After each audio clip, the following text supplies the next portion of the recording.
از خانم دکتر فیروزه نهاوندی رئیس دانشکده علوم اجتماعی دانشگاه آزاد بروکسل تقاضا می‌کنیم تشریف بیارند.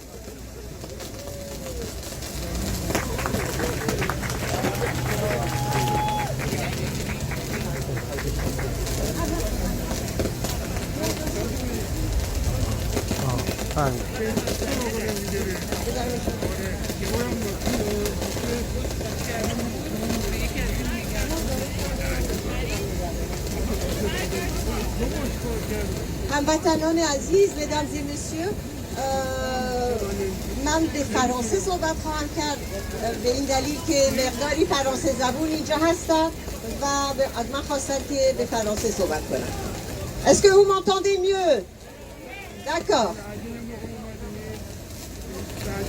Mesdames et messieurs, tout d'abord, merci d'être nombreux et d'être venus de si loin pour soutenir la lutte du peuple iranien par rapport à ce régime qui a fait sa vie et qui devrait laisser l'Iran et laisser les Iraniens pouvoir décider de leur futur. Pour paraphraser et pour utiliser un terme et une expression que vous connaissez, j'avais fait un rêve. Vous vous rappelez Martin Luther King qui disait « I have a dream ». Moi, j'avais fait un rêve. J'avais fait un rêve d'un Iran pacifique, d'un Iran considéré à l'échelle internationale, d'un Iran où l'égalité entre les individus serait respectée, où l'égalité entre les hommes et les femmes serait respectée, un Iran où les minorités religieuses et les minorités ethniques n'auraient pas à craindre pour leur vie, auraient librement pu suivre leur culture et auraient pu vivre en paix dans un peuple uni. J'avais aussi rêvé d'un Iran démocratique où tout individu pourrait, avec sa voix, aux élections, émettre son souhait pour l'avenir de son pays et voter pour des gens qui auraient librement eu accès aux élections, qu'elles soient présidentielles ou parlementaires. J'avais rêvé d'un Iran où les droits de l'homme auraient été respectés. Ces droits de l'homme qui font la fierté des Iraniens et qui remontent déjà à la stèle de Cyrus qui postulait l'égalité entre les religions et le respect des religions. Et puis je me suis réveillée. Je me suis réveillée dans un cauchemar. Dans un cauchemar, et je n'ai vu que désolation. Je n'ai vu que pauvreté. Mesdames et messieurs, si on regarde les chiffres, si on regarde la situation en Iran, on ne peut être que désolé de la situation dans un pays qui, n'oublions pas, est un pays potentiellement riche, un pays où les ressources, qu'elles soient pétrolières ou qu'elles soient gazières, et bien évidemment les ressources humaines, sont immenses. Néanmoins, on est dans un pays où 20% de la population vit en dessous du seuil de la pauvreté. Qu'est-ce que ça veut dire, vivre en dessous du seuil de la pauvreté?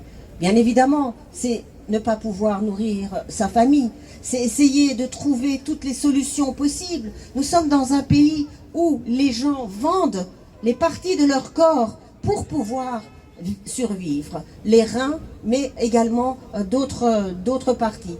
Nous sommes dans un pays où les parents sont désespérés de ne pas pouvoir s'occuper de leurs enfants. Mais ça, ce sont les 20% en dessous du seuil de la pauvreté. La pauvreté et les problèmes ont maintenant été généralisés parmi la classe moyenne également, qui essaye de survivre dans un pays où tous les indicateurs de développement sont au rouge. 40% d'inflation, ce qui est inimaginable. Une chute de la monnaie à plus de 75%. un chômage énorme, un chômage qui fait entre 20 selon les endroits et 50% dans les villes les plus éloignées, qui fait que même les jeunes gens ne peuvent pas se marier parce qu'ils ne peuvent pas accéder à l'habitation, parce qu'ils n'ont pas les moyens même de former une famille. J'ai un Iran cauchemardesque où les conflits sont de plus en plus nombreux, où toutes les couches de la population sont en train de protester. Un pays qui a engagé des conflits avec les pays de la région, mais également à l'échelle internationale avec tous les pays du monde, bien évidemment les États-Unis, mais également d'autres. Alors les Iraniens ont riposté, évidemment tout le monde le sait, et en particulier ceux qui sont ici le savent, à plusieurs reprises, avec beaucoup de force. Ils ont protesté en 2009 contre l'élection de Ahmadinejad. Ils ont protesté en 2007, fin 2007-2018, pour la question économique, contre la corruption. Et ils ont bien évidemment protesté il y a encore quelques jours, et cela continue. On ne peut pas dire que ce sont 3 grandes protestations, mais entre toutes ces protestations, il y a des manifestations qui continuent, il y a des demandes qui continuent, et il y a une répression surtout qui continue. Alors parlons un tout petit peu des répressions d'il y a un mois et qui continuent encore. Chiffre officiel, je ne prends que cela, mais je pense que ça devrait probablement être au-delà. 1000 personnes mortes pour avoir juste voulu demander un peu d'amélioration de leur vie. Des milliers de personnes dans les prisons qui s'ajoutent aux milliers de personnes qui sont déjà dans les prisons parce que ils ont été arrêtés pour des questions arbitraires à d'autres moments. Des personnes qui sont emprisonnées, dont on ne sait absolument pas quel sera leur sort. Des personnes qui disparaissent, des personnes mortes dans les prisons et dont le régime vend les corps à leurs familles pour qu'ils puissent les enterrer. Des personnes qui disparaissent et probablement des personnes qui vont encore être exécutées cette fois-ci. Tout cela dans une corruption qui est la caractéristique peut-être la plus importante de ce régime, avec évidemment le non-respect des droits de l'homme.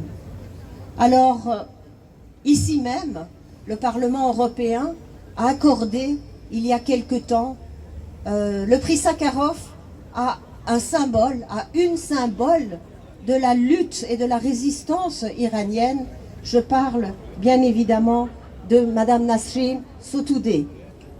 Des Madame Nasrin Sotoudeh, il y en a d'autres, mais elle représente particulièrement la résistance iranienne dans la mesure où elle est encore emprisonnée.